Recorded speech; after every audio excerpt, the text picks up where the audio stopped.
The Thundering Herd let the College Cup slip away. It's Locked On Sunbelt.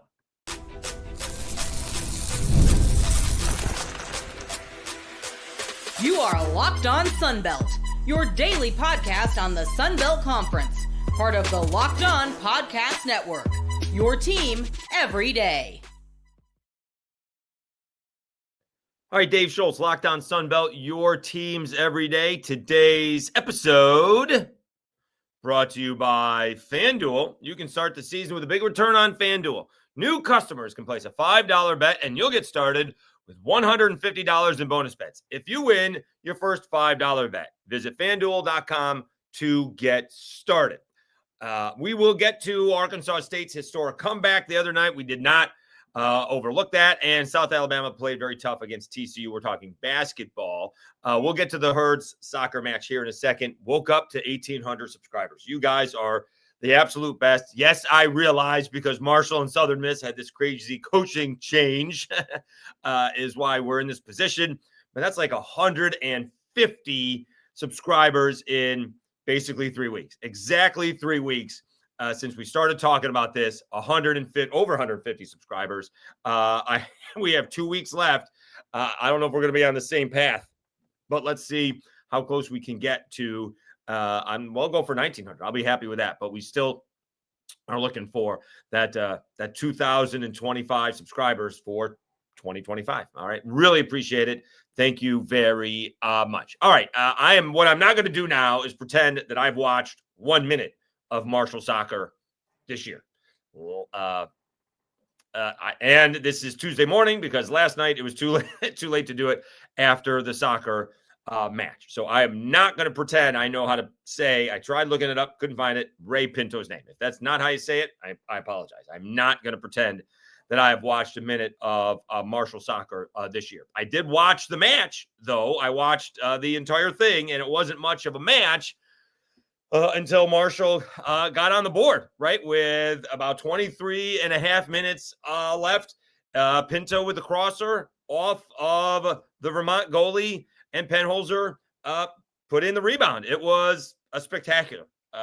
It was a great job, kind of a turnover deep in Vermont territory, and Marshall took advantage of it. And here is the problem, and I had to go back and write it down.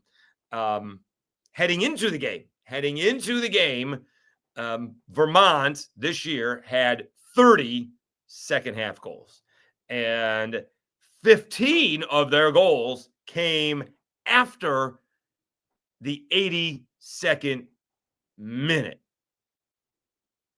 I'm not sure if that first goal did, right? Their first goal was about the 9.5-minute mark, a little sloppy by the Marshall goalie clearing it. Good job by Vermont's. I guess they do a little bit different. They kind of switch. The defensive line comes forward, right? Those big guys play in the box and try to set up the little guys is what happened. And that's the way they scored, actually, both their goals. But they had a great give and go. They had a one-touch and a great goal by Vermont to tie things up, and then they had a breakaway, and Marshall's goalie had no chance. A tremendous season for Marshall, but obviously that one's going to hurt a little bit more than I would think others. So close to winning a championship, and I know. Right, it's not over till it's over, and as much as Vermont was saying it, right, the big halfback, was trying to calm everybody down after the goal. The goalie was kind of clapping, right. The coach was kind of saying huddle up, right, kind of like, hey guys, we've been here before, right. Marshall had to be saying it's not over, guys, right. We know what they do. Okay, they are not going to panic. So it's not over, but you score a goal with 23 and a half minutes left. I mean, you are etching your name on the cup, right? You are putting your name on the cup. And first time Vermont has played for a national championship, and they come away with the title. On a side note, not that I care, but if we wonder why Team USA doesn't compete in the World Cup, I think Marshall had like 3 Americans, and Vermont, half their team was Americans. I mean, the best player on Vermont is Israeli. It is what it is. That's just a side note. Again, I have not watched these teams at all, so I'm not gonna play like like I have. Again, it didn't seem like much of a match. The commentators thought they were nervous. I'm not sure how nervous they were, but you could see they started to open it up a little bit, be a little bit more aggressive, a couple more shots on goal. There were some swings and misses. Both teams, were some swings and misses on kicks inside the box.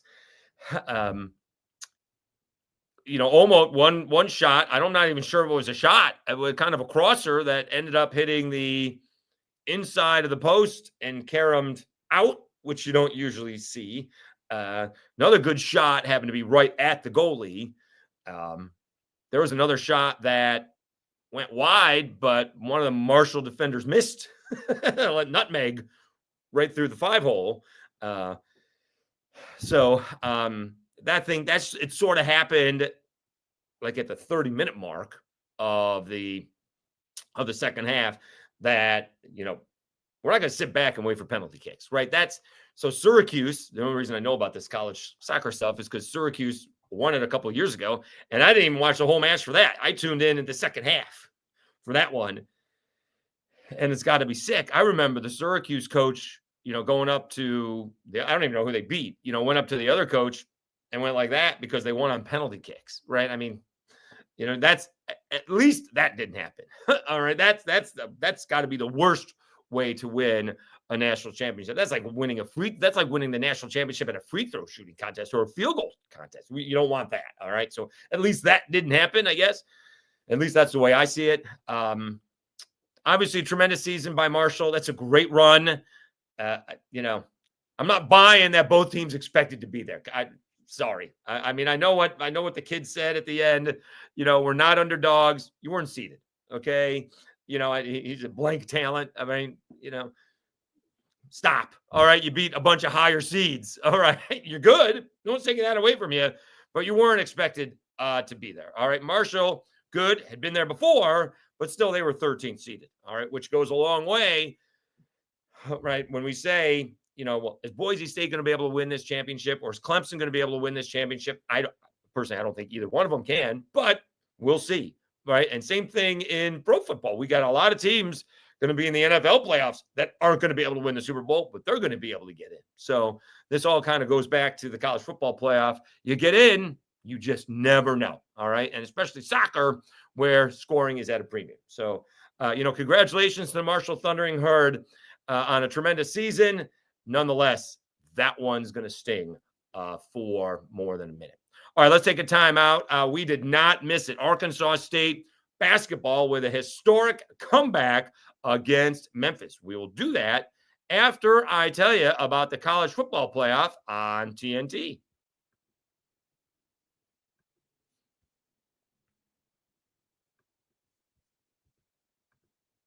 It's that time of the year again. The college football playoff is back. And with a newly expanded 12-team format, yes, it's guaranteed to be bigger and better than ever, bringing you all of the hard-hitting and high-flying excitement that you love. TNT Sports coverage of the college football playoff begins December 21st, starting with the college football playoff kickoff show presented by AT&T at 11 a.m. Eastern.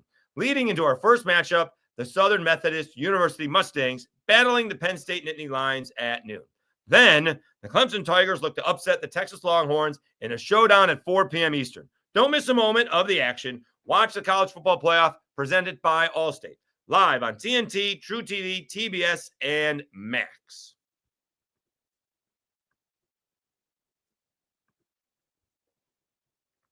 All right, Dave Schultz, Locked On Sunbelt, your teams every day. Again, a lot going on in the Sunbelt. South Alabama was playing a bowl game. We got all the coaching changes. Still hoping to get the coaches on. All right. So far, only one has followed up. And again, as much as I'm free, that doesn't mean they're free. And so we'll see when they can come on. I don't mind saying it's a little frustrating when I can't get people to get back to me. No is an answer, not necessarily the answer I want to get, but no is an answer. I have not gotten any of that. I will say that. No one has turned me down just yet. All right. So on Sunday night, Arkansas State, who's probably hasn't played as well as maybe they were hoping this year, right?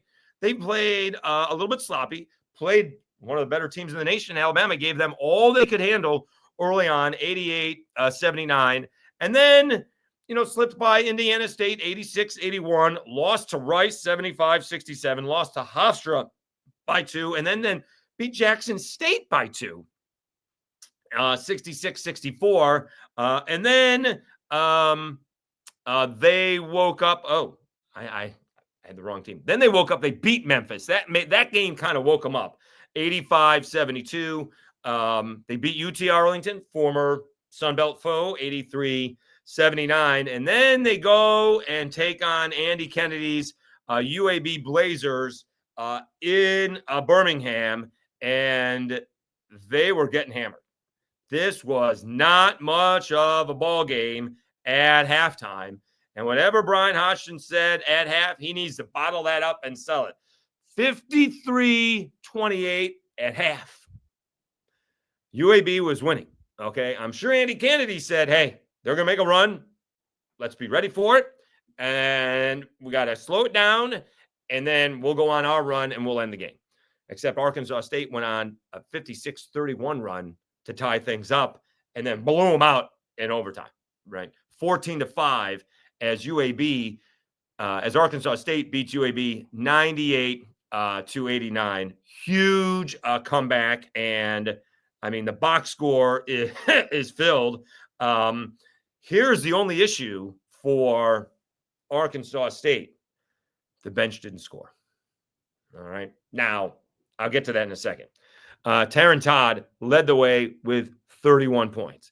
Kobe Julian, the Cajuns transfer, 25 points. Taryn Todd was 12-26, 4-9 from 3. Kobe Julian, 9-14 from the floor, but only 2 of 3 from 3, right? He hadn't been shooting threes well. Let's stop shooting those, and we'll be 5-6 from the free throw line.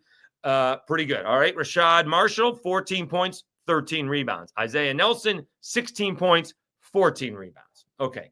So a lot of times we see in stats, right, bench scoring, and one team's got a bunch of scoring, and game's tied, right? One team's got a bunch of bench scoring, but the game is tied, so the starters have scored. What's the difference? Well, here's the difference. At the end, one team's starters are rested, and one team starters are not. Let's see what, do we have the minutes here? Yeah, Avery Phelps played 15 minutes. In fact, the bench took a grand total of 7 shots. So looking down the road and that crazy Sunbelt Conference tournament, I mean, Arkansas State's going to need some contributions. This is great for a one-time game. But somewhere along the way, you're going to have to get some contributions from the bench. They grabbed a grand total of 3 rebounds. They had 2 assists. Avery Phelps had 3 steals. That's impressive. But he also had 3 turnovers. Not impressive. Or impressive in a different kind of way, I guess. So that's the only thing. And obviously, that's constructive criticism. But if I can see that, Brian Hodgson is seeing that. Wow, what a great win. What a great comeback. Tremendous comeback. We didn't get any bench scoring. So that's not a problem in this game. But when we're playing a bunch of games in a bunch of days, that's going to be a problem. That not a problem this time because, their next game is, let's see when the next game is. It's Coastal Carolina, and it's not until the end of the week. Did I see that? They went from, they're going from Sunday to Saturday, the 21st. When's the 21st? 21st Saturday. So they're going all week without a game. Could be finals week. I don't know the semester schedule. So they're going all week without a game. All right. That's not going to happen in the Sunbelt Conference tournament. So they're going to need some bench scoring. And again, I like the idea when we first started the season and following, my guy, Julian, who's been playing college basketball forever. And he can shoot threes, but his shot was not falling. And I'm a big believer, make the adjustments. You got to shoot a little bit. Can't stop shooting, but maybe it doesn't have to be in bulk. And I'd rather be 2 of 3 than 1 of 8, to be honest with you. And because he's a big body, he can drive to the bucket. He's very good at getting to the line. Let's see what he is this year. And he's great at making free throws. So I appreciate him adjusting and waiting till he has one of those nights when he does make 6 of 8 3-pointers, because he will have games where he does get hot. I just wouldn't say that's his strength is all. Let's see. I wouldn't be out of the realm of possibility that he's leading the team in free throw shooting. Let's see here to see if it breaks it down. Free throw shooting attempts. Julian, 62. He's 46 out of 62. Does it 75, almost 75%. That's pretty good, right? So he leads the team with 62 field goal free throw attempts. So that's an amazing win.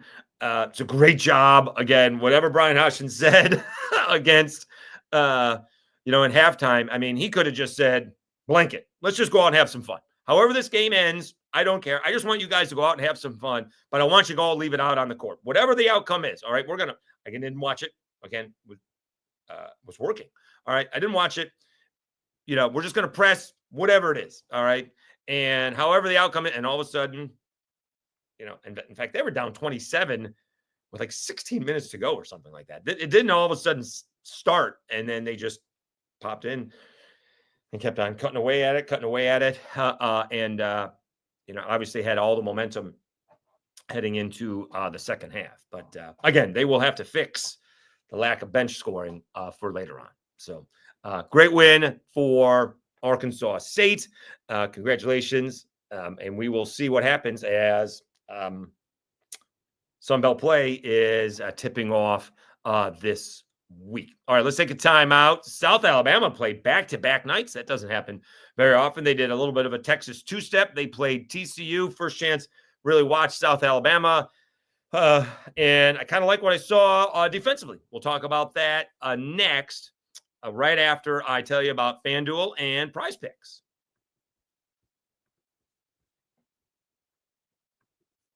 Get ready to tackle the NFL action with FanDuel, America's #1 sportsbook, because right now new customers can bet $5 and get $150 in bonus bets if you win. The FanDuel Sportsbook app gives you everything you need to place live bets on the NFL all in one place. So when you get a hunch in the middle of the game, you can check out the latest stats, view live play-by-play, and so much more on the same page where you place your bets. Just visit FanDuel.com to join today. You'll get started with $150 in bonus bets if you win your first $5 bet. That's FanDuel.com. Never waste a hunch and make every moment more with FanDuel, an official sportsbook partner of the NFL. And Prize Picks. Prize Picks is the best place to get real money sports action. With over 10 million members and billions of dollars in awarded winnings, Prize Picks has made daily fantasy sports accessible to all. You just pick more or less on at least 2 players for a shot to win up 1,000 times your cash. Run your game all season long on Prize Picks, America's #1 daily fantasy sports app. Make your holidays bigger and brighter with Prize Picks, the best place to get real money action while watching your favorite sports.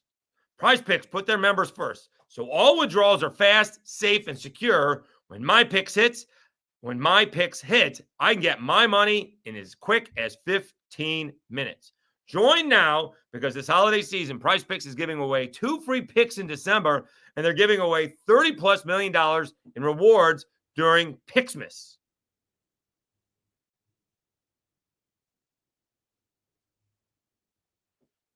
Download the app today and use code LOCKEDONCollege to get $50 instantly after you play your first $5 lineup. Download the app today and use code LOCKEDONCollege to get $50 instantly after you play your first $5 lineup. Prize Picks, run your game.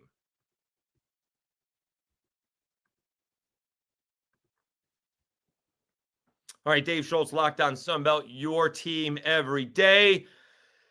South Alabama, oddly enough, playing back-to-back nights. They played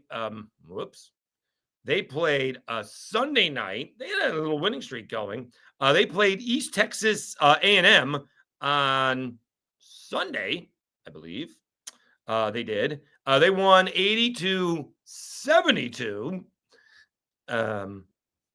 And then they went to go play, stepped up in competition a little bit, from East Texas A&M to the Big 12's TCU, losing 58-49. Pretty good ball game. South Alabama's offense went a little cold in the second half. Not even sure that's the TCU defense. South Alabama just missed a bunch of shots is basically what happened. It was a TCU 30-28 lead at half. South Alabama took a lead in the second half. Actually, I think they were up by 3, but TCU came right back and took a lead as I was switching back and forth between the soccer and this basketball game. But I did have to text my buddy Mark Heim back at the old stomping grounds, WNSP in Mobile. Is this because South Alabama was playing zone? Richie Riley does not play a lot of zone. All right. They don't have a big guy. They're long and lanky, as Heim put it, but they don't have a big guy protecting the basket, which they have had somebody who can block shots, and they don't have that this year. So they are playing zone, and they play a frenetic style of defense. I like it. It is not a as somebody who's watched zone, Syracuse all these years, it is a little bit more active. Those guards at the top of the key are really, really frenetic. And they gave TCU all they could handle. But South Alabama just didn't shoot it very well in this ball game. Let me see the box score here. Barry Dunning, who's struggled offensively this year in his first year coming back home, he actually played well. He shot it well. 17 points on 6 of 12 shooting, 3 of 6 from 3. He's also struggled from 3 this year. But Miles Corey, who leads the team in scoring, he had an off night. He's averaging 19 points a ball game. It is amazing on how Richie Riley finds these guys. Let me tell you what Miles Corey has averaged. I don't even where he's from. Okay. See if we have his stats. Miles Corey from Ontario, California. That's just outside of LA. It's kind of the greater area. Jesuit, is that where he went? All right. Apparently played in a grand total of 8 games, is what it looks like. Averaged 12 points, 14 points, 10 points, and last year, 5 points. Officially now he's averaging 18.4 because of what he did last night. It was over 19 points a ball game. All right. I believe he may be the leading scorer in the Sunbelt. And he's had a tremendous season, but when he goes 5 of 13 or 3 of 15 and 1 of 6 from 3, it's going to be a struggle for South Alabama. See if they broke it down from half to half, maybe a little bit better off. But South Alabama only shot 33%. TCU wasn't much better at 38%. Free throws, TCU was 11 of 17. South Alabama 8 out of 12. Turnovers were even. It's a rather even ball game, but here's going to be the issue. And that wasn't even all that big a difference. TCU out-rebounded South Alabama 40-30. Maybe the difference is going to be on the offensive boards, 14-9. That could make a difference. Fast break points, TCU a couple of times breaking, I wouldn't say token pressure, but breaking some pressure, 15-8. And points in the paint is probably going to be an issue all season long for South Alabama, 28-18. But some of that is probably fast breaks, and I saw a bunch of dunks and alley-oops. So we'll see. South Alabama, let's see who they open up against this week in Sunbelt play. They get James Madison. Then they are playing Mobile. not even crosstown rival, but kind of crosstown foe. Then they go on the road. They do the Georgia two-step. So we'll see how they do against Georgia State and Georgia Southern, right? Georgia State kind of up and down this year. They're 4-6.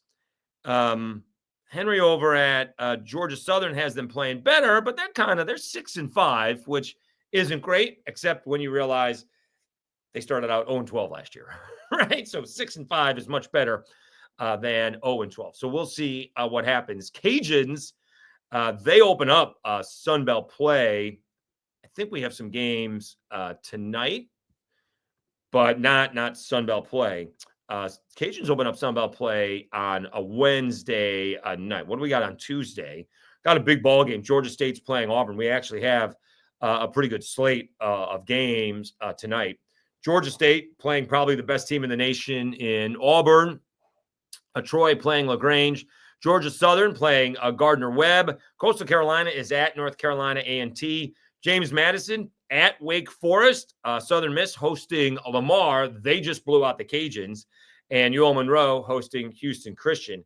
Cajuns, I think, are the only team playing on Wednesday night, and they are hosting App State. And the Cajuns in all kinds of hurt. Bob Marlin was asked about, the fans having faith, and he sort of snapped at a local reporter. And when you're 2-9, it's going to get at you a little bit. It's going to be a tough season for the Cajuns, but Bob's right. Where we can start all over, the 1-9 doesn't matter, because if we play well in the Sunbelt, we can be better. But the Cajuns just have issues scoring. Is their issue. They cannot score on a regular basis, but we will see what happens. They get App State, but we'll see what happens against McNeese. All right, that's going to be a big ball game. It's going to be a lot of McNeese fans in the Dome. It's probably going to be the biggest crowd of the year in the Dome, and we'll see how the Cajuns react, because they just got embarrassed by Lamar. All right, they got embarrassed by Lamar. All right, appreciate you guys. Thanks for tuning in. We will preview the JMU bowl game. All right, we'll get a second episode out. We'll record a second episode here on Tuesday. That'll be out. I'm heading back to Louisville late tonight, and so we'll get one out before I leave, and that'll be all set for Wednesday morning. I know this one was a little bit late, but Mama Schultz was sleeping by the time that soccer match was over, and I wanted to get a good night's sleep. So sorry this one was a little bit late. Appreciate you guys. 1,800 subscribers. You guys are the best. Thank you so much. Have a great Tuesday, and we will talk to you again on a Wednesday. You've been watching and listening. Locked On Sunbelt, your teams every day.